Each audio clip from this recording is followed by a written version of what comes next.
je pense d'ailleurs. Je ne sais pas si ça va ouvrir l'appétit ou couper l'appétit juste avant le lunch, on va voir. Merci beaucoup de me recevoir ce matin dans le cadre de votre événement. C'est un événement que je trouve extrêmement important à cause de ses implications pour notre champ de pratique, puis de manière plus large pour notre profession infirmière en général. Fait que c'est un grand plaisir pour moi d'être ici ce matin. Fait que oui, je viens d'Ottawa, au Canada. Je suis professeure en sciences infirmières à l'Université d'Ottawa. Je suis infirmière en psychiatrie et santé mentale, puis c'est un des cours que j'enseigne à nos étudiants dans le cadre de notre formation. Fait que donc oui, je suis infirmière psychiatrique. J'ai aussi un côté infirmière antipsychiatrique. Et c'est ça que j'essaie aussi d'inculquer aux étudiants. Fait que ça donne un enseignement qui est un peu schizoïde, mais ils s'en sortent bien quand même. Ils comprennent ce que j'essaie de leur communiquer. Puis en fait, je pense qu'ils en retirent beaucoup plus de cette façon-là. Puis je pense que ça les prépare mieux aussi à l'exercice qui les attend.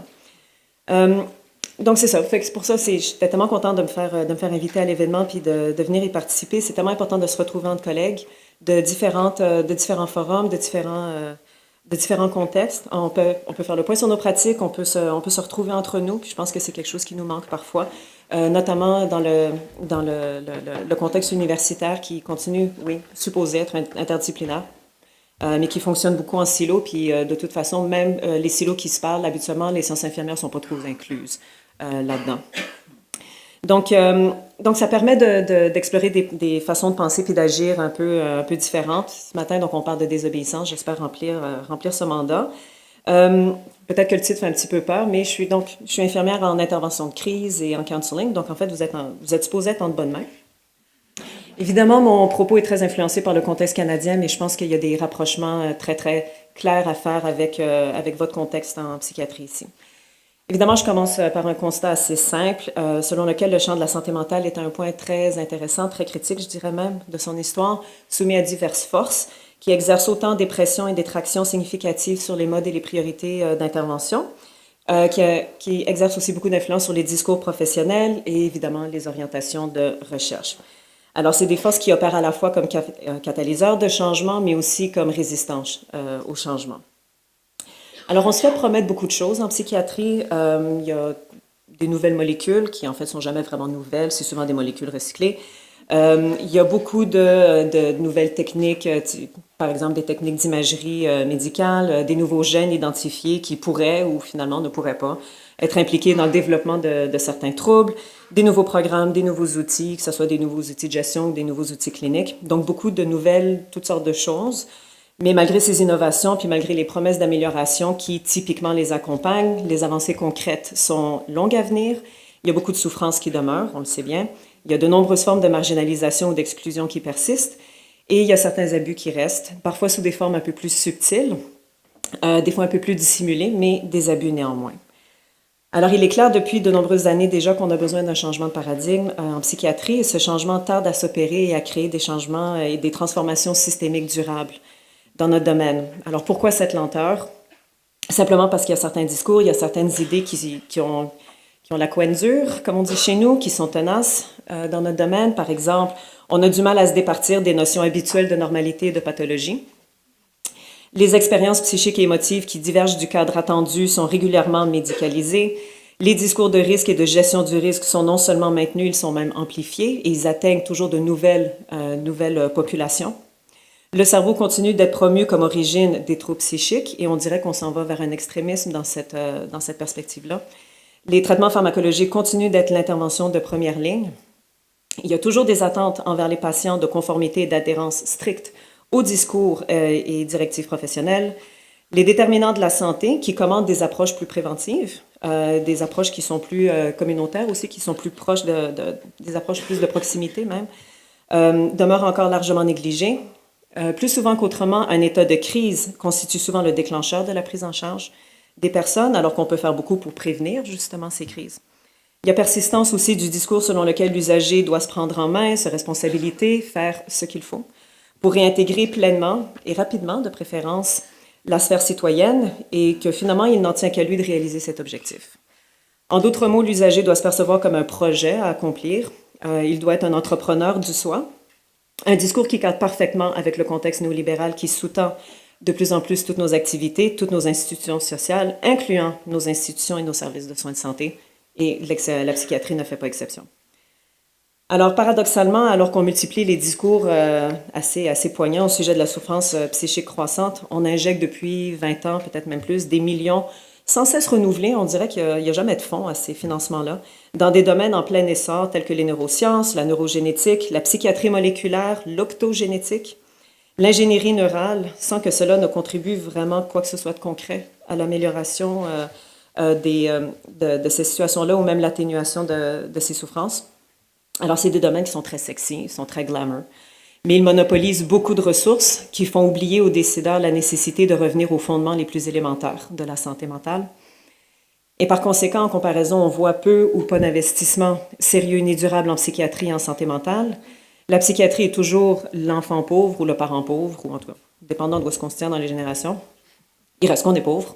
Dans le système de santé, on le sait bien, puis les ressources se tarissent quand elles ne sont pas volontairement éliminées avec des coupures de personnel, des fermetures de lits ou des éliminations de programmes.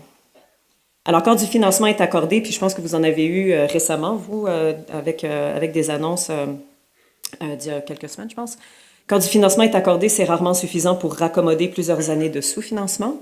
On est alors dans le rattrapage et la compensation, non pas dans le développement, l'expansion ou l'innovation.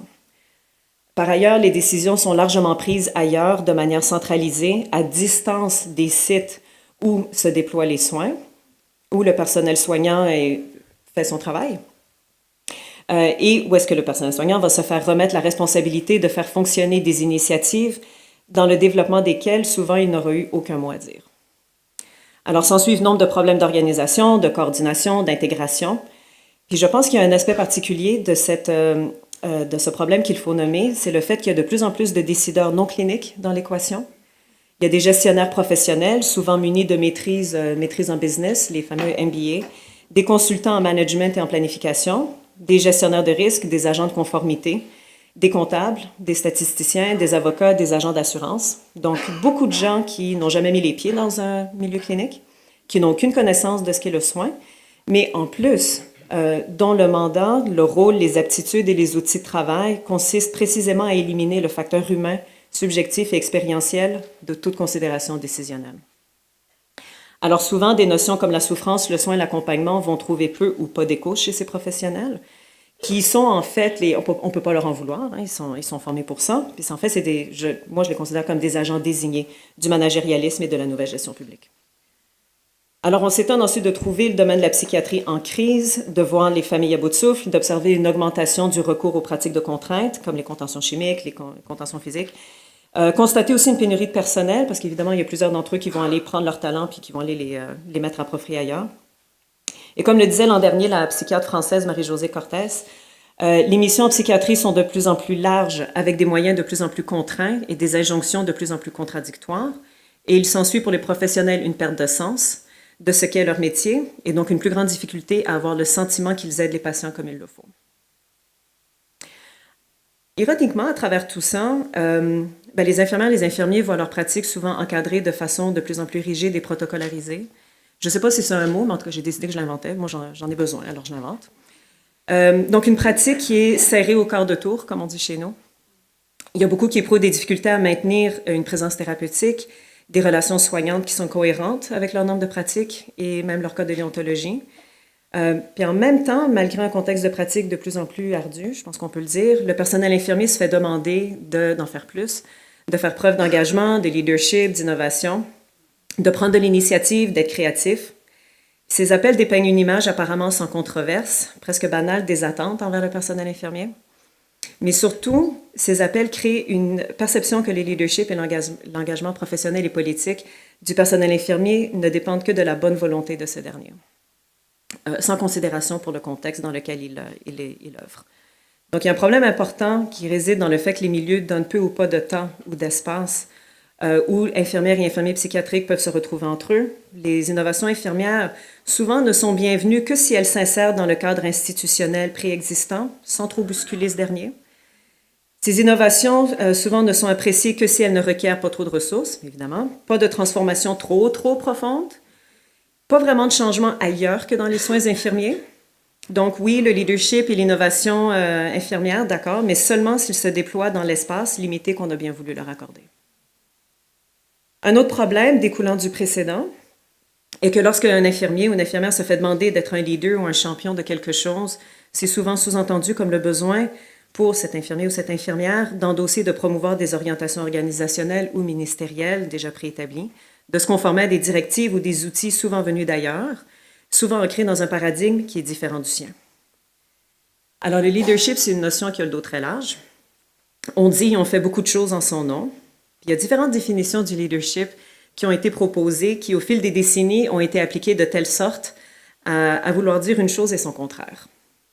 Par exemple, le leadership, c'est la capacité de diriger un groupe ou bien une organisation. C'est la capacité de se gérer soi-même. Mais c'est aussi, apparemment, la capacité de faire preuve d'abnégation et de se laisser diriger par autrui. Alors, compte tenu de l'historique du personnel infirmier en matière de se laisser diriger par autrui, je suis sûre que notre historienne de ce matin aurait quelque chose à dire là-dessus. Je pense que ce dernier aspect, en tout cas pour moi, il me reste un petit peu en travers de la gorge. Et si l'abnégation du personnel infirmier était en effet une belle grande marque de leadership, il me semble qu'on verrait beaucoup plus de membres de notre profession dans des postes décideurs exécutifs, ce qui évidemment n'est pas le cas. Alors visiblement, ce n'est pas dans ce panier-là qu'on devrait mettre nos œufs. En tout cas, moi, ce n'est pas le genre de leadership qui m'intéresse. Quand je vois ce concept utilisé dans des documents institutionnels et administratifs, je demeure très circonspecte, car le leadership ainsi promulgué s'avère souvent plus bénéfique pour les institutions et leurs cibles budgétaires que pour les patients qu'on soigne. Alors, la recherche montre que les milieux de soins peuvent être assez résistants et même hostiles envers des professionnels soignants qui pensent trop différemment, qui sont trop leaders, en fait, qui remettent trop en question des orientations organisationnelles, qui critiquent les priorités et les décisions des administrateurs.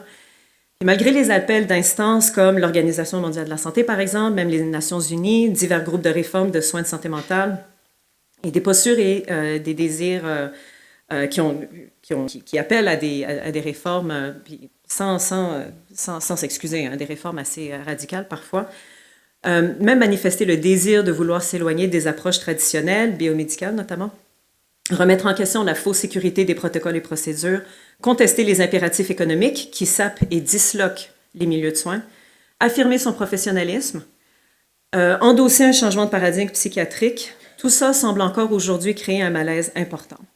Dans plusieurs cercles administratifs, ces idées évoquent encore une sorte de transgression. Transgression du conventionnel, transgression des habitudes, des idées reçues et évidemment transgression des idées qui viennent d'en haut.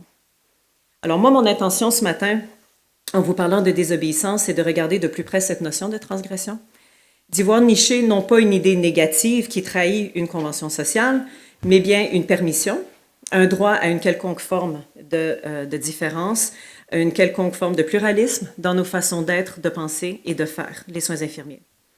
Alors évidemment, avant de me lancer un peu plus loin dans cette réflexion, il faut que je vous parle un peu plus de ce concept de désobéissance. Alors, socialisé comme on l'est à l'obéissance, le terme de désobéissance génère souvent de l'inconfort. Je peux vous dire que dans mon milieu, dans mon département, il n'y a pas beaucoup de monde qui veut m'en parler. Évidemment, avec son préfixe des, qui signale automatiquement une logique d'opposition, de négation et, comme je l'ai mentionné tout à l'heure, de transgression. Toutes des notions qui peuvent inquiéter. Et d'ailleurs, il y en a peut-être parmi vous qui, en voyant le titre de ma présentation ce matin, se sont dit « Qu'est-ce que c'est que ça? » Ça y est, les Canadiens dérapent. Ou bien, comme on dit chez nous, ils capotent. Et je sais pourquoi cette expression fait rire en France. Revenons à la désobéissance. La désobéissance demeure perçue comme un affront à l'obéissance, le refus de se conformer à une autorité quelconque. L'obéissance est tellement ancrée en nous, comme citoyens ordinaires, mais aussi comme professionnels de la santé, qu'on n'a presque pas conscience d'obéir. On obéit à des normes, des directives, des codes de conduite, des codes de déontologie, à des discours dominants, parce qu'on sait et on sent que le coût, on a appris que le coût de la désobéissance est trop élevé. Le coût social, j'entends, le coût issu du malaise qu'on génère autour de nous ou encore le coût du regard désapprobateur d'autrui. Comme des fois, j'en fais l'expérience dans mon département. La désobéissance se voit typiquement attribuer une définition négative, donc ce n'est pas surprenant qu'elle va générer des perceptions souvent défavorables. Mais la désobéissance n'a pas besoin d'être restreinte à une interprétation négative. Quand je vous parle de désobéissance ici ce matin, c'est selon la définition positive que le sociologue allemand Erich Fromm a proposée. Et je cite, « La désobéissance est un acte d'affirmation de la raison et de la volonté. Ce n'est pas en premier lieu un geste dirigé contre quelque chose, mais bien pour quelque chose. Pour notre capacité de voir, de dire ce qu'on voit et de refuser de dire ce qui n'est pas.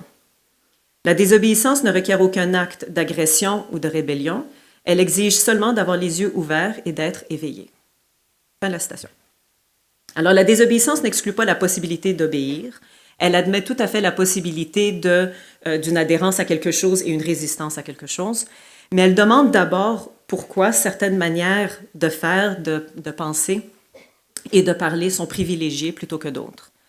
Alors, désobéir, pour moi, c'est prendre position en faveur de discussions et de dialogues francs qui n'ont pas besoin de jeux politiques, de jeux de légitimité discursive. C'est maintenir notre capacité à observer objectivement, avec autant de recul que possible, ce qui se passe dans un système, comme le système psychiatrique, par exemple, pour pouvoir ensuite se prononcer sur le sujet. C'est une telle posture critique qui nous permet, par exemple, de remettre en question la médicalisation et la biologisation croissante, toujours grandissante de l'expérience humaine, ou encore l'emprise du managérialisme sur les pratiques professionnelles, au lieu qu'on adhère et donc on obéisse aveuglément à ces tendances. Pas surprenant, alors, selon Fromm, que la désobéissance est ancrée dans la liberté, et tout particulièrement la liberté de dire non. Par exemple, non au discours séducteur, paternaliste, réducteur, exclusionnaire ou déterministe. Non aux décisions qui sont contraires aux intérêts des patients et de leur famille. Non au discours clinique ou organisationnel ou administratif qui s'impose comme vérité absolue. Non aux pratiques abusives, non aux coupures de programmes et de services, non aussi aux contraintes qui entravent un exercice infirmier autonome et créatif dans le champ de la santé mentale. Pour Fromm, n'importe quel système qui prétend promouvoir l'autonomie, l'autodétermination et la liberté, mais qui marginalise la désobéissance, qui l'écrase même, est un système imposteur.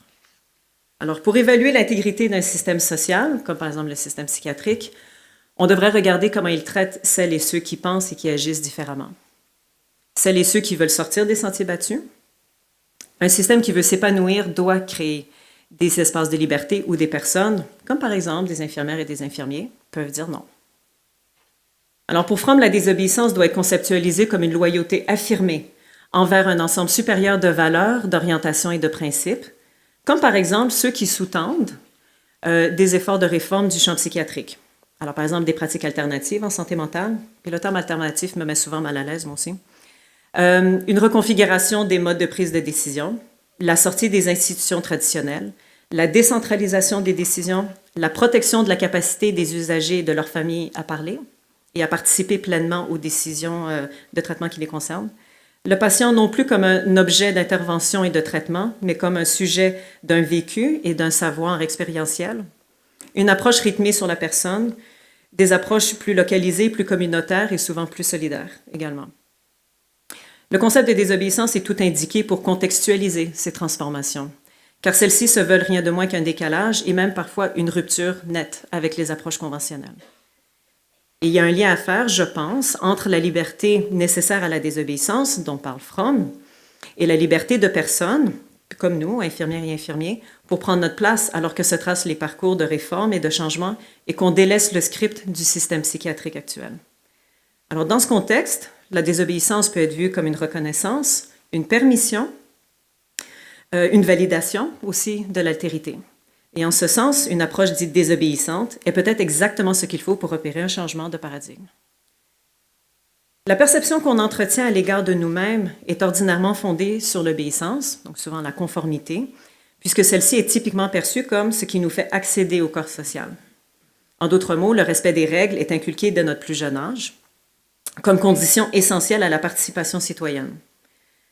Pour le philosophe Frédéric Gros, philosophe français, désobéir, c'est précisément affirmer son humanité contre les pratiques qui agressent l'humanité des individus au nom des normes sociales. Pour lui, la désobéissance sous-tend un rapport à soi pleinement éthique et pleinement politique. En fait, la désobéissance bouleverse ce rapport à soi et même le revitalise. Et c'est pour ça que pour le commun des mortels, la désobéissance fait peur et l'obéissance rassure. La désobéissance mettrait à l'écart, elle confinerait à la solitude, alors que, et je cite Gros, « C'est dans l'obéissance qu'on se rassemble, qu'on se ressemble, qu'on ne se sent plus seul. Mais selon Gros, désobéir peut aussi être une victoire sur soi, une victoire contre le conformisme généralisé et l'inertie du monde. La puissance de la réflexion critique, de la remise en question, permet de combattre ce qu'il appelle l'instrumentalisation, l'embrigadement et devient ainsi porteuse d'un projet d'avenir. Alors, quel projet d'avenir en psychiatrie?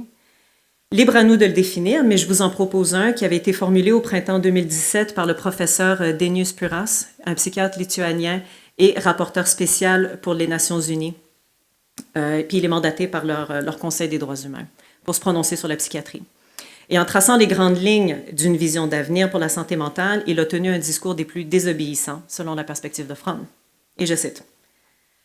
« Malheureusement, les dernières décennies ont été marquées par la médicalisation excessive de la santé mentale et la surutilisation d'interventions biomédicales. L'utilisation sélective et biaisée de résultats de recherche a eu une influence négative sur les politiques et les services en santé mentale. Des parties prenantes importantes, incluant le grand public, les détenteurs de droits qui utilisent les services de santé, les décideurs et la communauté médicale et soignante, ont été induites en erreur. L'utilisation des médicaments psychotropes comme traitement de première instance pour la dépression et d'autres conditions n'est tout simplement pas corroborée par les données scientifiques. Le recours excessif aux médicaments et à d'autres interventions biomédicales, fondées sur un paradigme neurobiologique réducteur, cause plus de mal que de bien. Cela mine le droit à la santé. Les interventions biomédicales demeureront une option de traitement importante pour la dépression sévère et d'autres conditions.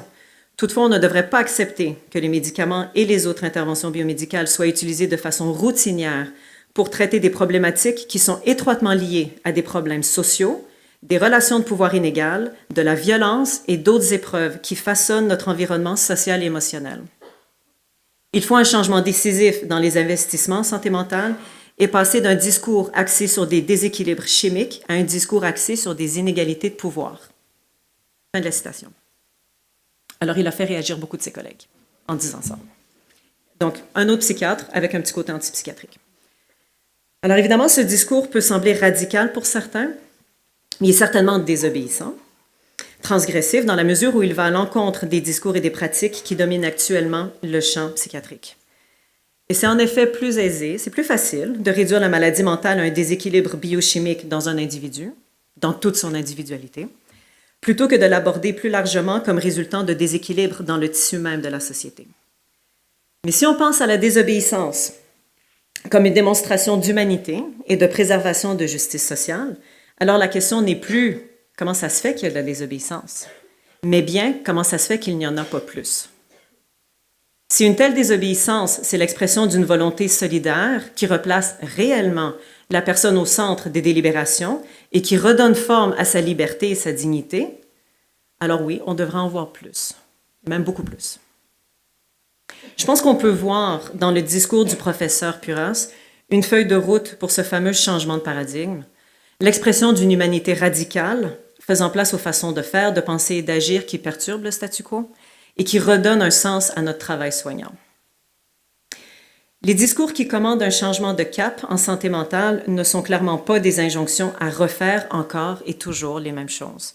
Ils relaient plutôt le désir d'imaginer, de créer, de défier les conventions, d'explorer, faire les choses différemment, sortir des sentiers battus. Toutefois, comme je l'ai évoqué précédemment, le personnel infirmier est bien placé pour savoir ce qui arrive quand on déroge aux attentes, quand on ose justement défier les conventions, quand on ne se conforme pas à l'ordinaire, quand on pense différemment et qu'on remet en question les directives reçues. Mais quelque forme que prenne la critique, il s'agit d'une dimension cruciale de notre pratique. Donc moi, quand je parle de critique, je ne parle pas de tout casser, de tout jeter à la poubelle. Être critique, pour moi, c'est être vigilant, c'est garder la tête froide face à des discours séducteurs qui promettent le monde. Ces discours séducteurs qui mobilisent souvent des notions qui nous plaisent. L'excellence dans les soins, la qualité, l'innovation, l'amélioration des pratiques, le leadership dont j'ai parlé tantôt, les soins centrés sur les patients. Ça, c'est notre petite fibre qui vient nous chercher. Mais ces notions ne veulent pas nécessairement dire la même chose pour tout le monde. Et on a fait, par exemple, beaucoup de dommages au nom des soins centrés sur les patients. Donc, des restructurations en tout genre, des coupures de personnel au nom des soins centrés sur les patients, de l'optimisation de ressources qui, plus souvent qu'autrement, veut dire rationnement des ressources, de la surmédicalisation, des surtraitements, des ruptures dans la continuité des soins, ironiquement, des fardeaux grandissants pour les proches aidants, le bouleversement des équipes de travail, des équipes soignantes, des conditions propices à l'abus de patients, à l'abus de personnel également, des limites imposées au champ des pratiques professionnelles, dont celui des infirmières et des infirmières de pratique avancée, l'élimination d'opportunités de développement professionnel, l'incursion toujours grandissante du privé dans le système de soins publics. Alors, tout ce qui a été fait au nom de l'excellence, parce que tout ça, ça a été fait au nom de l'excellence. Tout ça a été fait au nom de l'amélioration des soins. Tout ça a été fait au nom de le soutien au travail des soignants. Alors moi, je vois là-dedans beaucoup de dérapages et il y a aussi de franches obscénités. Alors ces discours-là, peut-être, n'étaient que des moyens de rendre l'intolérable plus tolérable. Alors désobéir, pour moi, c'est être capable de voir outre de tels jeux discursifs.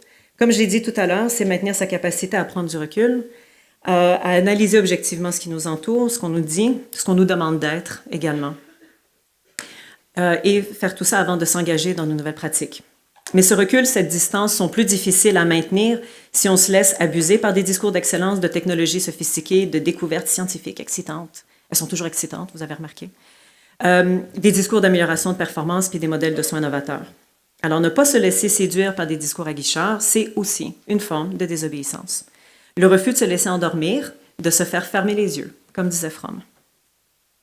Alors évidemment, il y a beaucoup d'infirmières et d'infirmiers qui ne sont pas dupes, qui ne se laissent pas avoir par des discours séducteurs comme ça, puis ils critiquent également. Mais c'est là qu'on réalise souvent les contraintes auxquelles on est soumis dans nos milieux. Rosa Luxembourg, la philosophe et révolutionnaire marxiste polonaise, affirmait en ce sens que c'est quand on commence à bouger qu'on commence à remarquer nos chaînes. La désobéissance repose d'abord et avant tout sur notre capacité à critiquer. Et pour moi, cette critique commence par une réflexion qui est en fait très égocentrique, très centrée sur nous-mêmes. À savoir, qu'est-ce qu'on me demande d'être comme individu et comme professionnel? Quel genre de personne qui doit répondre à quelles attentes, dans quel contexte, établi par qui et selon quelles priorités? Quels sont les mécanismes en place qui dictent la façon dont je dois penser, agir et parler? On est constamment gouverné dans notre pratique, dans notre quotidien. Et le but ici n'est pas d'essayer de se soustraire complètement à tous les mécanismes en place qui administrent nos façons d'être et d'agir, puis je ne pense pas que ça soit possible de le faire de toute façon, mais c'est plutôt d'évaluer les modes de gouvernement existants et de déterminer dans quelle mesure ils correspondent à la perception que l'on a de soi-même. L'an dernier, j'avais une étudiante dans un cours que j'enseigne au doctorat qui m'expliquait qu'elle s'était soumise à ce type de réflexion, d'autoréflexion dans son milieu de travail. Donc, l'hôpital où elle travaille, comme infirmière, avait créé un comité pour implanter l'approche Lean. Vous avez peut-être entendu parler? Je ne sais pas qui en a pas entendu parler, mais... et elle s'était jointe à l'équipe en place. Il y avait un comité aviseur qui avait été mis en place pour déployer cette approche dans l'hôpital. Donc, elle s'était jointe à cette équipe parce que c'est une approche dans laquelle elle croyait beaucoup. Les premiers mois se sont bien passés, en tout cas de ce qu'elle dit, parce qu'ils arrivaient à développer des façons de modifier certains aspects du travail du personnel soignant pour réduire le gaspillage de temps, gaspillage de ressources. Donc, ils éliminaient certains processus administratifs, par exemple, donc ça simplifiait plusieurs aspects de la pratique. Sauf que, plus ça avançait, plus ça se compliquait. Le travail des infirmières était particulièrement visé, toujours, le travail des infirmières est toujours visé, c'est toujours vu comme une grosse dépense dans un hôpital. Donc, il était particulièrement visé pour réduire au maximum le temps alloué à certaines procédures de soins et elle était mandatée de faire appliquer les changements dans les unités et de s'assurer que le personnel infirmier se conforme aux nouvelles exigences. Donc, elle était devenue une sorte d'agente de conformité. Évidemment, ce n'était pas aussi simple que ça. Les protestations devenaient de plus en plus vives sur les unités, étant donné qu'on le sait très bien, les interventions qu'on fait auprès des patients ne prennent pas nécessairement le même temps d'un patient à l'autre. L'étudiante elle-même était choquée de voir de l'extrémisme dans l'application de la méthode Lean, mais aussi de voir comment elle se retrouvait instrumentalisée par le comité qui avait des attentes très, très claires envers elle, des attentes non négociables, pour faire plier les infirmières. Et elle se rappelle le jour où est-ce que quelqu'un du comité lui avait dit exactement ça. Toi, ta job, ton travail, c'est de faire plier ces infirmières-là. On ne veut pas entendre leurs récriminations. Fais-les plier, organise-toi pour que ça fonctionne. Alors, elle a fini par démissionner du comité après avoir essayé, sans succès, de négocier avec eux de relâcher les pressions devenues excessives sur le personnel. Cette étudiante a détesté de voir le genre de personne et de professionnel qu'elle était devenue dans le cadre de son travail, détesté la façon dont le comité la gouvernait pour arriver à des fins purement managériales, détesté d'avoir participé à un processus qui créait de plus en plus de contraintes pour ses collègues, et des fois avec des mesures qui trempaient pas mal dans la représaille et l'abus. Puis, à la base, tout ça, c'était une approche qui avait été promise au personnel comme quelque chose qui allait simplifier leur travail, qui allait les aider parce qu'elles avaient été entendues, écoutées, on va vous aider, etc., etc. Alors, au cours de cette expérience, l'étudiante a appliqué un processus de réflexion critique qui résonne avec la définition qu'en fait Michel Foucault. On lit Michel Foucault aussi, hein, de notre côté de l'océan. Et vous savez peut-être que Foucault a décrit la critique comme le fait de se demander comment ne pas être gouverné comme ça, au nom de ces principes, pour tel ou tel objectif ou au moyen de telle ou telle procédure. Pas comme ça, pas pour ça, pas par eux. Pour Foucault, la critique, c'est l'art de ne pas être gouverné autant que ça, à ce degré-là. Décider et affirmer qui on est, ce qu'on est, ça aussi, ça prend ancrage dans la désobéissance. Et pour moi, c'est dans la critique qu'on peut dégager un réel leadership infirmier. Alors évidemment, vous aurez compris que ma conceptualisation du leadership est plus critique et plus résistante que celle décrite dans plusieurs modèles théoriques dominants. Cette conceptualisation est plus désobéissante au sens frommien que j'ai exposé tout à l'heure. Mais surtout, elle nous permet de développer et d'assumer une identité qui est pleinement politique. Aborder le soin et donc notre identité soignante sous un angle critique et politique est un sujet très inconfortable pour beaucoup d'infirmières et d'infirmiers, incluant en psychiatrie. Et j'entends souvent des infirmières et des infirmiers, des collègues qui vont me dire « Moi, je ne suis pas ici pour faire de la politique, moi, je suis juste ici pour soigner les patients. » Mais je pense que c'est quelque chose dans notre profession dont on ne peut pas faire l'économie. Évidemment, il faut reconnaître d'emblée que les institutions de soins de santé peuvent voir une pensée critique et politique d'un très mauvais œil. Et en ce sens, Bertrand Russell, un philosophe et mathématicien britannique, écrivait ceci en 1916. Évidemment, il l'a écrit en anglais, là, mais je le traduis. « L'être humain crée la pensée plus que tout au monde. La pensée est subversive et révolutionnaire, destructrice et terrible. La pensée est sans pitié envers le privilège, les institutions et les habitudes confortables. » Les organisations ne veulent pas d'infirmières et d'infirmiers qui remettent trop en question, qui demandent trop d'explications, qui réfléchissent trop, ni même qui en savent trop ou qui comprennent trop. Ce n'est pas dans leur intérêt. Des personnes qui pensent trop et qui posent trop de questions sont des personnes qui sont souvent moins dociles. Et d'ailleurs, Aude Feven nous en a parlé encore tout à l'heure, toute cette question de la docilité qui est très, très présente dans notre histoire. Et on sait que des personnes moins dociles, ça peut créer beaucoup d'imprévisibilité, ça peut créer beaucoup de hoquets dans le fonctionnement d'une organisation. Parce que ces organisations ont besoin de gens qui internalisent les règles rapidement, qui se conforment et qui soutiennent les administrateurs dans leurs décisions, même lorsque ces décisions sont contraires aux données probantes et aux meilleures pratiques. Développer et promouvoir une identité professionnelle plus critique et politique est donc un incontournable, selon moi. Pourtant, il faut se demander jusqu'à quel point est-ce que les programmes de formation infirmière l'inculquent aux futurs diplômés. Puis ça, c'est une question qui me confronte particulièrement parce qu'évidemment, je suis moi-même enseignante, je suis moi-même professeure de sciences infirmières et je vois dans quelle mesure les programmes de formation ont tendance à valoriser la conformité au détriment de la critique. C'est pas tous les programmes qui enseignent le leadership même ou l'action politique. Dans ma propre école, dans notre programme, on enseigne ces thématiques, mais pas dans la formation de base. On l'enseigne dans la formation de deuxième cycle seulement et même pas de façon obligatoire. Le cours est au choix. C'est optionnel. Alors moi, je me demande évidemment quel genre de message est-ce que ça envoie aux étudiants. De dire que l'action critique et politique ne fait pas partie de leur identité professionnelle de base, c'est aux autres de s'en charger, finalement. Si ce n'est pas nous qui le faisons, ça veut dire que c'est à quelqu'un d'autre que ça revient. Quels autres? Peu importe, du moment que quelqu'un d'autre le fasse. Alors, j'enseigne notre cours optionnel sur l'action politique et année après année, les étudiants me disent la même chose. Ils ne savent pas trop comment ils ne se sentent pas outillés pour se politiser. Ils n'ont pas été formés ni même socialisés pour ça. Et puis, évidemment, il y en a qui vont dire que ça vient avec beaucoup de risques, risques à l'emploi et ainsi de suite, puis ils n'ont pas tort. Je ne sais pas si vous avez entendu parler là, de tout un mouvement de mobilisation infirmière qui s'est tenu au Québec dans la première moitié, surtout de 2018, où est-ce que les infirmières faisaient beaucoup d'actions individuelles et collectives pour contester leurs conditions de travail et les effets que ça avait sur les patients. Et puis, il y en a qui ont eu beaucoup de réprimandes, il y en a qui ont eu des représailles, il y en a qui ont eu du harcèlement et il y en a qui ont été licenciés pour avoir osé parler publiquement de ces enjeux. Alors, je l'ai dit tout à l'heure, je l'aurais dit maintenant, la désobéissance peut avoir un coût élevé. Alors, dans une optique plus pratico-pratique, j'aimerais orienter mon propos vers des stratégies qui, je pense, peuvent nous aider à nous acquitter d'un mandat plus désobéissant, plus résistant. Je propose de décliner ces stratégies en 3 temps. Première stratégie, pour s'engager dans une posture critique et désobéissante, c'est de poser des questions. Lorsqu'on fait face à des pratiques, des décisions, des directives qui méritent un examen plus approfondi. Je regroupe ces questions selon 5 grands axes. Qui, quoi, où, comment et si. Alors d'abord, le qui. C'est simplement de se demander à nous, de se demander aux autres, qui a pris la décision? Qui en bénéficie? Qui sera affecté de manière négative? Qui va porter le fardeau de cette décision? Qui est-ce qu'on me demande d'être dans ce scénario? Quel genre de personne? Quel genre de professionnel? Le quoi? Quelles sont les forces et les faiblesses de la décision?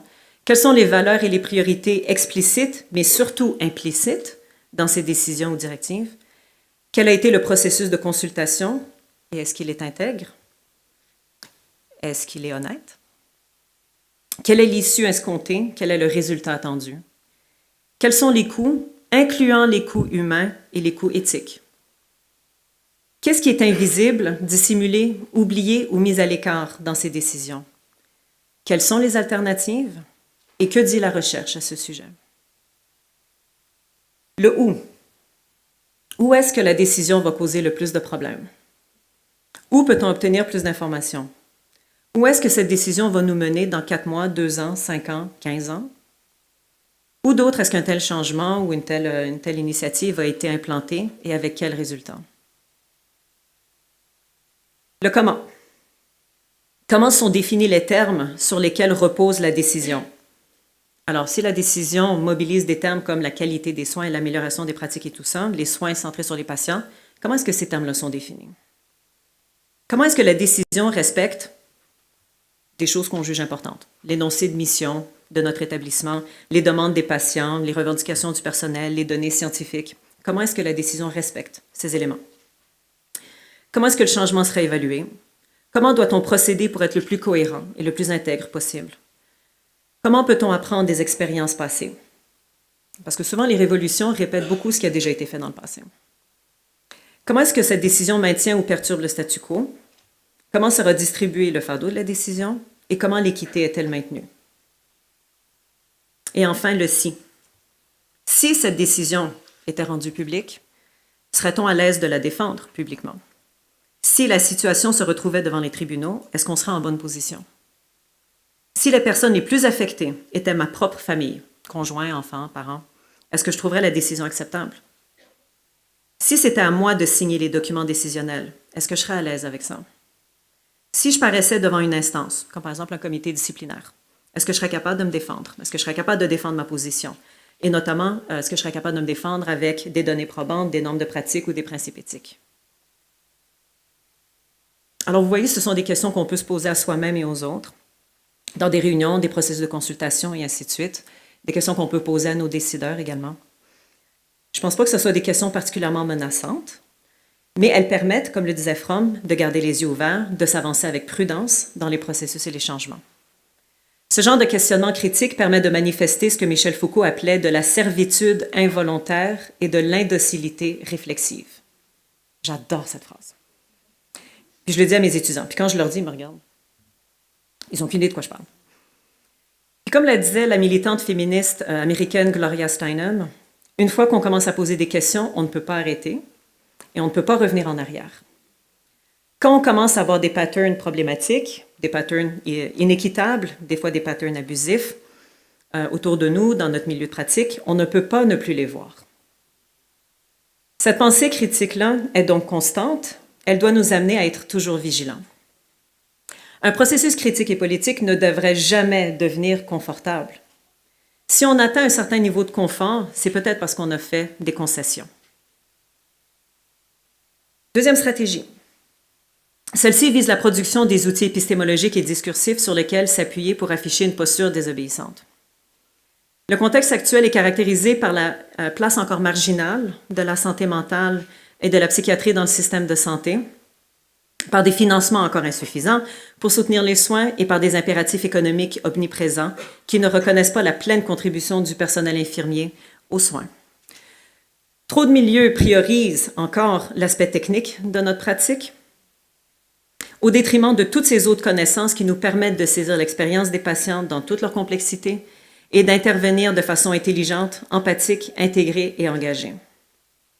Alors, pour faire face à un tel contexte et ses dérives potentielles, il est essentiel, je crois, d'assumer la place qui nous revient comme infirmières et infirmiers psychiatriques. Mais cette place-là, personne ne va nous la donner. Ou alors, ça sera une pâle copie de ce qu'elle devrait être. Nous sommes les mieux placés pour comprendre la teneur de notre exercice et la valeur de notre rapport dans les trajectoires de patients. Et pour pouvoir revendiquer et assumer cette place, nous devons bousculer ces structures administratives, discursives, politiques et économiques qui instrumentalisent souvent notre pratique pour répondre à des objectifs autres que soignants. Alors pour ce faire, il faut développer les corps de connaissances qui vont nous permettre de changer les discours sur notre profession, qui vont nous permettre de changer les compréhensions et les significations, souvent tenues pour acquises, souvent erronées au sujet de notre travail. Il y a encore beaucoup de gens qui pensent que le travail qu'on fait n'est pas spécialisé. Il suffit de savoir écouter.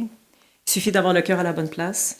Il suffit d'aller fumer dehors avec les patients ou de prendre un café avec eux.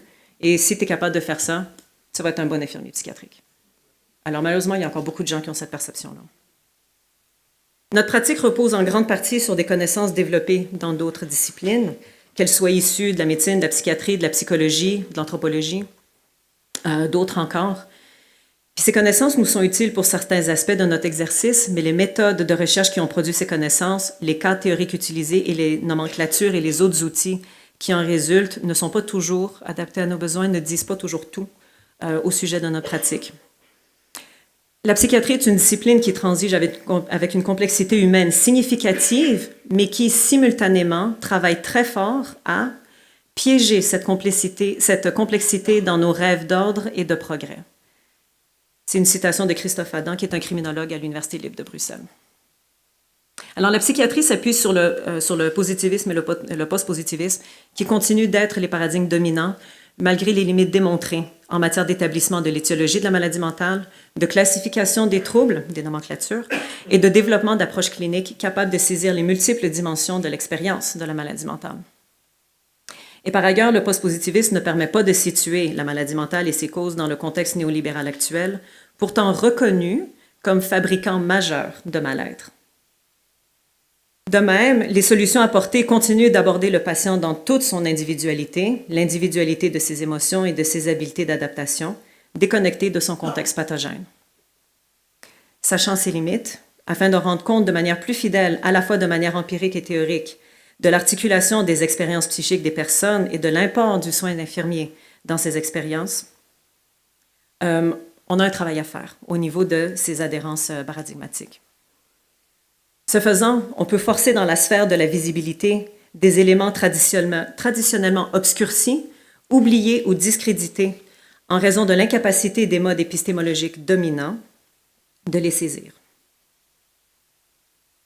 Notre pratique repose sur quantité d'éléments intangibles, parfois tacites, parfois intuitifs, qui nous permettent d'entrer en relation avec l'autre, d'être présent, de développer notre sollicitude et notre engagement, de créer un espace où l'altérité et la souffrance peuvent être exprimées et validées. Le soin d'infirmier psychiatrique n'est pas standardisé, il n'est pas quantifiable. Une bonne part de ce soin se déploie dans le non-dit et la subjectivité et échappe ainsi à ces mesures institutionnelles, quantification, mesure et ainsi de suite, qui sont censées nous rassurer de manière objective sur notre réelle contribution aux soins. Il faut donc développer des modes de connaissance qui nous permettent de rééquilibrer les savoirs, des savoirs constitutifs du champ psychiatrique. Et on ne peut pas compter sur d'autres disciplines pour le faire. Nous devons nous acquitter nous-mêmes de cette tâche. Et ceci afin de resituer notre pratique selon nos propres termes, selon nos propres analyses, d'une manière qui met en valeur notre propre conceptualisation de l'humain, dont les expériences ne sont pas prédéterminées, mais bien construites, appelant ainsi des interventions infirmières, elles aussi construites sur le rythme de l'autre. À travers cette appropriation d'un champ épistémologique qui nous revient, c'est toute une résistance, une contestation des limites des savoirs actuels qui peut s'opérer et qui permet de dégager une réelle agentivité infirmière, doublée d'une éthique du soin qui dépasse les cadres bioéthiques habituels. Ça aussi, c'est porteur d'un projet de désobéissance, car cela veut dire qu'on ne se contente pas des cadres explicateurs habituels et qu'on travaille à les remplacer par d'autres qui nous correspondent mieux. Le postpositivisme n'est pas le seul paradigme en recherche. Le constructivisme, la théorie critique permettent d'identifier des angles d'analyse qui sont extrêmement riches, qui nous permettent de revitaliser notre pratique et d'articuler son caractère unique. Ces paradigmes commandent typiquement des devis de recherche qualitatifs, notamment, et on le sait évidemment, ces devis-là demeurent marginaux dans l'arène scientifique. Donc, il faut normaliser ces devis pour pouvoir aborder le soin dans toutes ses dimensions subjectives, interpersonnelles et relationnelles. La recherche permet aux membres de notre profession de se retrouver eux-mêmes et de se retrouver entre eux. Puis je crois que la conférence aujourd'hui, où est-ce qu'on se retrouve ici, en est la preuve concrète. La recherche n'est pas réservée aux universitaires, absolument pas. La meilleure est celle qui va trouver son ancrage dans les problématiques vécues par nos patients et nos collègues, celle qui se réalise en collaboration avec eux et celle qui retourne ses résultats sur le terrain. La recherche en soins infirmiers en général et en soins psychiatriques en particulier s'est beaucoup développée dans le monde occidental depuis les 30 dernières années, mais il persiste malgré tout un manque de culture de recherche et de curiosité dans notre profession. La recherche nous permet pourtant de développer des données probantes sur lesquelles appuyer notre exercice, grâce auxquelles on peut contester certaines des tendances que j'ai évoquées plus tôt, comme par exemple les coupures de personnel, les fermetures de lits et ainsi de suite. C'est grâce aux données probantes que la démonstration a été faite que de telles décisions administratives s'accompagnent typiquement chez les patients d'une hausse de la morbidité, des états de crise psychique et de la mortalité, et chez le personnel infirmier, de victimisation violente de la part des patients, une hausse de l'anxiété, une hausse de burn-out et de désir de changer d'emploi. Le développement d'une culture de recherche accomplit 3 choses. Elle permet le déploiement et la consolidation de la base scientifique de notre pratique. Elle permet au personnel infirmier de se réapproprier sa pratique et ses savoirs, et elle permet à la profession de se doter d'un outil indispensable à une argumentation efficace dans l'arène politique. La recherche ne donne rien de moins que le pouvoir de parler et d'agir. Dans le contexte managérial actuel, ce n'est pas un luxe. C'est un mécanisme indispensable de résistance et de survie face à des processus infatigables d'érosion de notre travail. 3e stratégie. Celle-ci vise à combattre une attitude tenace chez certains, à savoir l'anti-intellectualisme. Plusieurs membres de notre profession ne croient pas à l'avancement de l'éducation ou de la recherche infirmière, souvent qualifiant celle-ci de tour d'ivoire déconnectée de la réalité infirmière, juste bonne à faire de grands discours sans trop se salir les mains. En 2002, Margaret Myers, qui est une professeure de sciences infirmières et de sciences sociales en Angleterre, faisait le constat qu'il y a beaucoup d'infirmières et d'infirmiers qui sont hostiles à l'éducation avancée, qui sont hostiles même à la recherche, et qui tiennent des discours très dissuasifs envers celles et ceux qui expriment un intérêt dans la poursuite de leurs études, par exemple, ceux qui montrent un désir d'entreprendre un projet de recherche sur leur unité, qui remettent en question les pratiques courantes et qui, de manière générale, manifestent une quelconque forme d'individualité et de pensée autonome. Ces attitudes sont souvent le reflet, je pense, d'un désir louable de valoriser l'aspect pratique de l'exercice infirmier, mais elles demeurent défensives et souvent conservatrices, et elles peuvent nuire considérablement à notre profession. Punir la différence au profit de la conformité est un mauvais calcul. Je veux clarifier ici que je ne suis pas en train de dire qu'il faut dénigrer l'expérience clinique, absolument pas. Parce qu'évidemment, cette expérience clinique-là nous a permis d'identifier et d'éprouver des façons d'être et d'intervenir qui sont efficaces et qu'il faut transmettre. Il ne s'agit pas non plus de se lancer tête première à tout venant dans la première innovation venue pour le simple plaisir de faire du neuf. le problème dont je parle ici, c'est de forcer la rectitude de la conformité sur les autres en refusant d'envisager ou d'explorer avec eux les idées et les réflexions qu'ils mettent de l'avant, ou pire encore, en les ridiculisant. Les postures anti-intellectuelles dans notre profession maintiennent souvent une forme de pensée binaire qui départage et distingue, pour la énième fois, la pensée et l'action, la théorie et la pratique, le travail de l'esprit et le travail du corps. Des personnes qui tiennent un tel discours ne semblent pas se rendre compte de la façon dont cette posture dérobe toute forme de réflexion, d'analyse, de planification, de conceptualisation de leur travail. Elle justifie en quelque sorte la perception selon laquelle le personnel infirmier ne devrait pas aspirer à autre chose que donner des soins directs, très, très concrets, très, très techniques. Et donc, il n'a pas sa place dans les cercles de réflexion et d'analyse, et donc les cercles de décision. Exiger la conformité de la pensée réitère des normes de docilité et de subordination. Cela rend aussi une représentation naïve et erronée de la configuration morale du travail manuel et technique, perçu comme le vrai travail concret qui sert à quelque chose dans la vraie vie, impliquant du coup qu'un travail de l'esprit n'a pas de valeur sociale ou n'a pas de valeur soignante. Cette posture reproduit aussi les vieilles dualités corps-esprit qui ont pourtant été déconstruites ad nauseam, et elle maintient des hiérarchies, fortement genrées d'ailleurs, dans les milieux de soins et dans les cercles décideurs.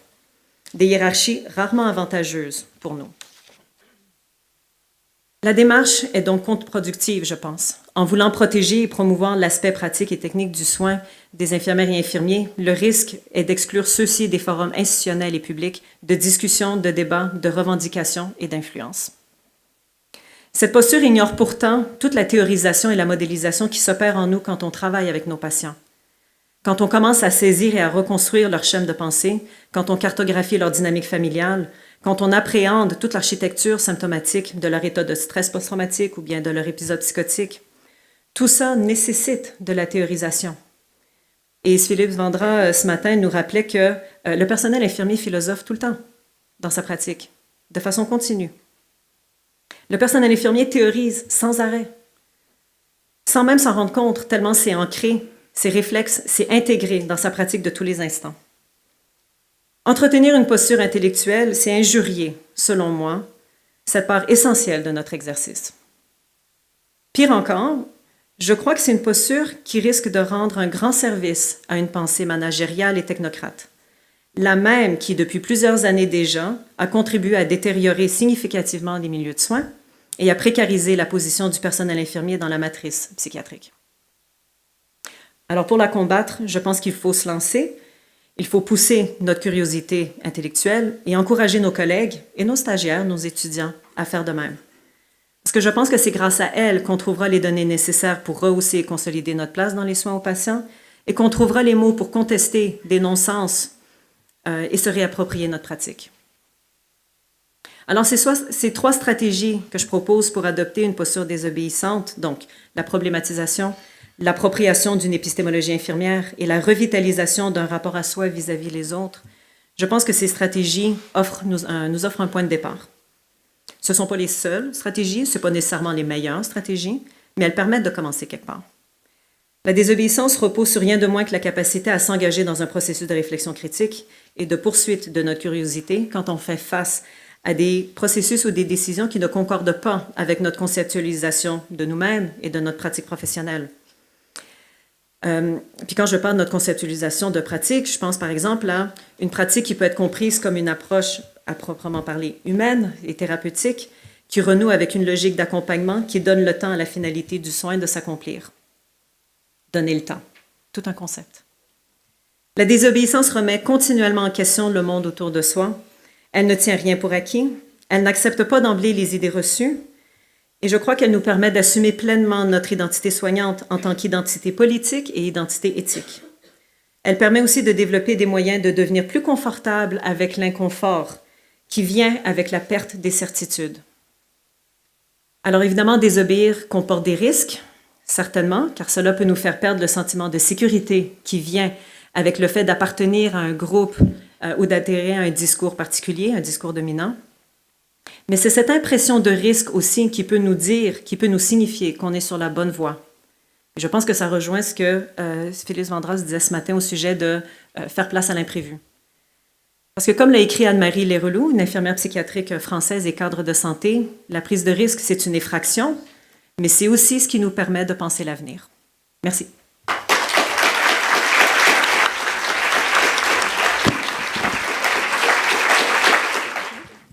Bonjour. Effectivement, ce que vous disiez, ce que je trouve dramatique aujourd'hui, effectivement, c'est que les infirmiers psychiatriques avaient à peu près 1300 heures sur 3 ans, il y a encore 30 ans. Moi, je suis issu de la promotion de 93, j'avais 400 heures de psychiatrie, aujourd'hui il y en a 80. Et je me pose la question, est-ce que c'est pas une stratégie, finalement, vous parliez d'anti-intellectualisme, est-ce que c'est pas une stratégie d'empêcher de douter, de penser, et donc d'exister? C'est-à-dire, le GRSI, je trouve ça super bien. Ce qui est dommage, c'est que ça devient optionnel finalement, alors que ça devrait être basique.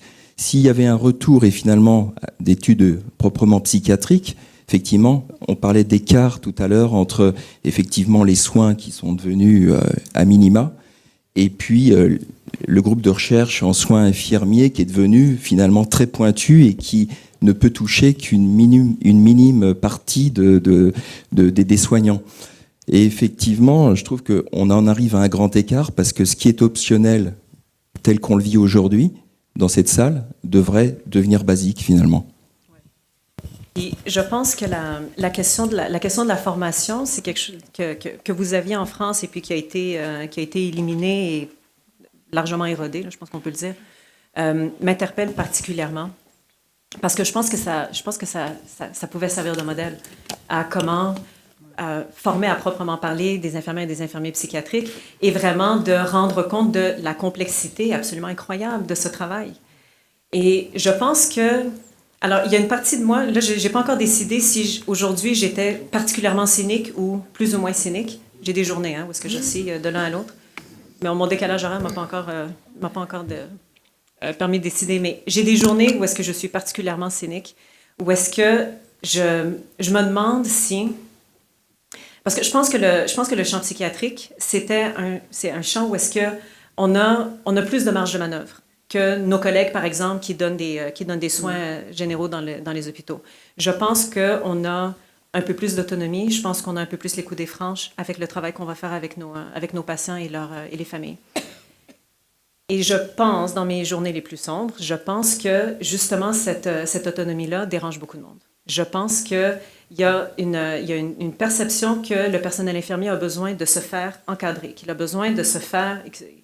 sa pratique a besoin de se faire encadrer, elle a besoin de se faire gouverner. On dirait que du personnel infirmier qui est proprement parlé autonome, qui est vraiment propriétaire de sa pratique et puis qui peut la gérer comme il l'entend, qui peut gérer sa formation comme il l'entend, on dirait que ça met mal à l'aise, on dirait que ça dérange, on en revient toujours à ça. Malgré tous les discours qu'on a au sujet de l'avancement de la profession, le développement de l'éducation infirmière et ainsi de suite, à travers ça, c'est beau ces discours-là, j'aimerais y croire, mais en même temps, on voit tellement de mouvements qui servent à justement avancer, oui, mais pas trop, mais avancer de cette façon-là, celle-là, et finalement, on est en train de défaire complètement l'intention, qui était d'avancer et de développer justement. Et quand je pense à ce changement profond dans l'éducation des infirmiers psychiatriques en France, je repense automatiquement à ça.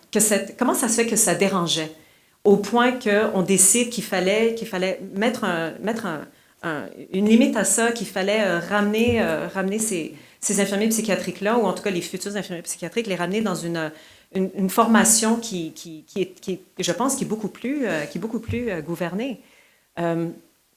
Et c'est ça qui me dérange. Puis c'est pour ça que quand j'entends des discours de « on veut développer ci, on veut avancer ça », OK, d'accord, mais quand ça s'accompagne avec des mécanismes qui, justement, mettent le frein, j'ai beaucoup de mal à y croire. Puis je pense que ça amène à des pertes absolument incroyables. Et ça, c'est un excellent exemple. Puis pour moi, j'enseigne les soins infirmiers psychiatriques et je suis en train d'enseigner à mes étudiants. J'essaie de bourrer mon cours avec toutes sortes de choses, en sachant très bien que j'enseigne le cadre de ce qu'ils ont besoin de savoir. Puis on aurait appris beaucoup de la formation qui était offerte ici avant.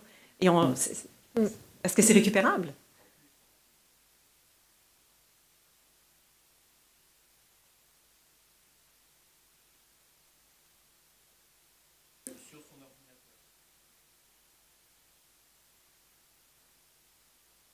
Ouais. Oui. Oui, parce qu'apparemment, c'est la même chose. C'est suffisamment correct, ça passe. Puis, et c'est ça. Puis pour moi, ça montre que ça prend pas au sérieux l'essence même du travail. Ben merci d'avoir si bien articulé quelque chose que, en tout cas, moi, je pense déjà, mais que j'avais jamais entendu si bien décrit. Puis, j'admire aussi que vous vous assumez auprès de vos étudiants quand vous enseignez, auprès de vos collègues du département, puis dans d'autres domaines aussi. Puis, j'ai un exemple, moi, en recherche en soins psy. Dans la dernière année, on a eu un financement pour un projet où on a produit un guide d'intervention pour les personnes vivant avec la schizophrénie, mais qui est basé sur du savoir expérientiel. Donc, on approchait de la version presque finale. Donc, j'ai fait lire une version préliminaire à une infirmière qui est cadre dans un milieu de soins en psychiatrie pour voir un peu qu'est-ce qu'elle en pensait. Puis bon, des commentaires. Puis là, le retour qu'on a eu, c'est vraiment pertinent, intéressant, on apprend des choses, mais de la façon que c'est fait, elle disait, ben moi, je pense que ça peut heurter les psychiatres. Donc, elle dit, il faudrait faire attention à la façon. Puis là, moi, je l'écoutais, puis moi, je veux que mon projet marche, puis qu'il soit diffusé. Puis là, je dis, ah, c'est vrai, elle a raison, il faut faire attention. Parce qu'on a été éduqués comme ça, à pas heurter les psychiatres, à pas... puis dans le fond, c'est pas notre propos de chercheurs qui les heurtait, c'était la parole des personnes usagères qui étaient amenées dans ce guide-là, qui étaient mises de l'avant. C'est comme si c'était trop frontal de leur dire directement par la voix des patients qu'il y a des pratiques qui sont souffrantes, là, des pratiques sur le terrain. Puis le collègue chercheur avec qui je suis là-dedans, lui, c'est un chercheur en travail social. Puis lui, on s'en est parlé. Qu'est-ce qu'on fait avec ça? Est-ce qu'on fait... Puis elle nous recommandait, ben faites valider votre guide avant de faire votre version finale. Mais là, puis j'en ai parlé avec mon collègue, mais là, il me dit, ben non, nous, on veut mettre de l'avant le savoir expérientiel, le valoriser pour changer les pratiques.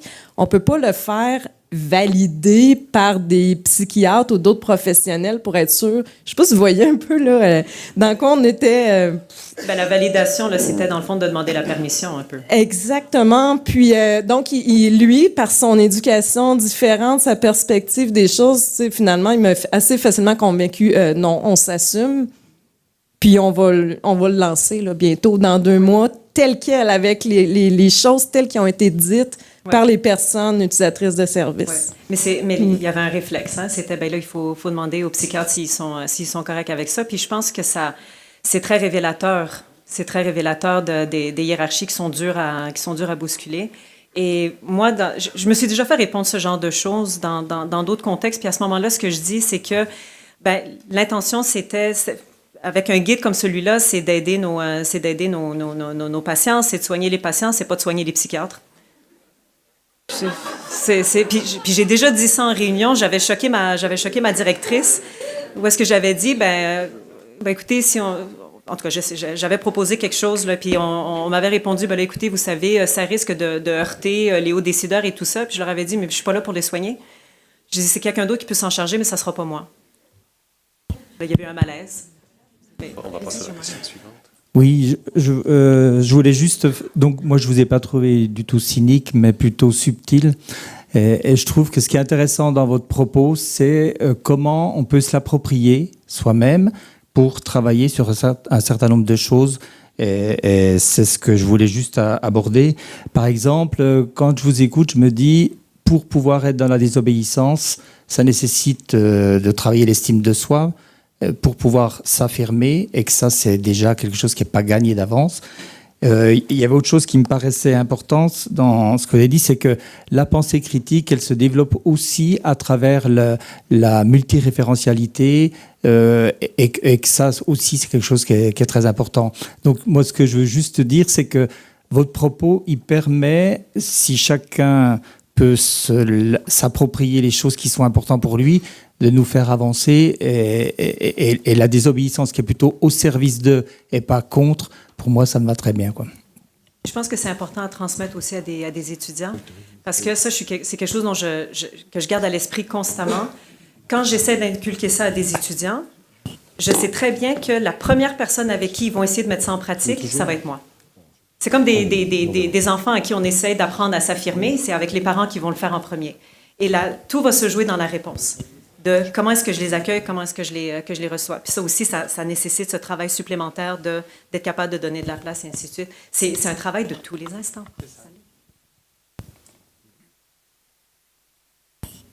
Moi, je suis la seule politique de la salle. Donc, médecin. Ouais, mais moi, je suis médecin, hein, j'y peux rien. Et référente sur la psychiatrie sur l'ensemble de la région, donc sur 8 millions d'habitants. D'accord ? Donc, j'entends bien, hein, ok. Il y a beaucoup de choses sur lesquelles je suis d'accord, et puis forcément, il y a des choses sur lesquelles je ne peux être que mal à l'aise.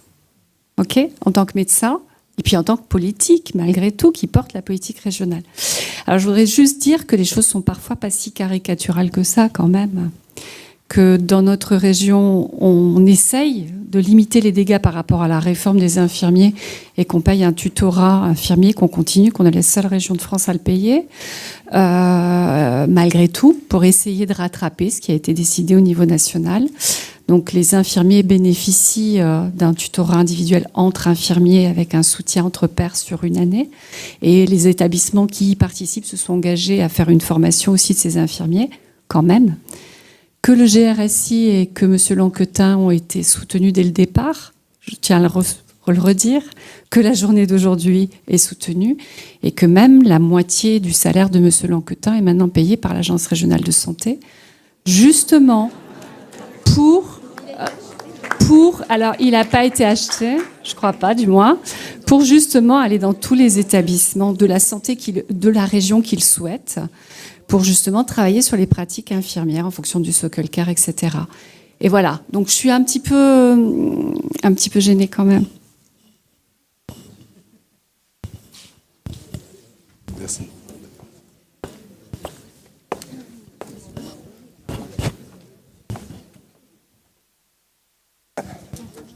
Non, je crois qu'elle était avant, je ne sais pas si ça sera.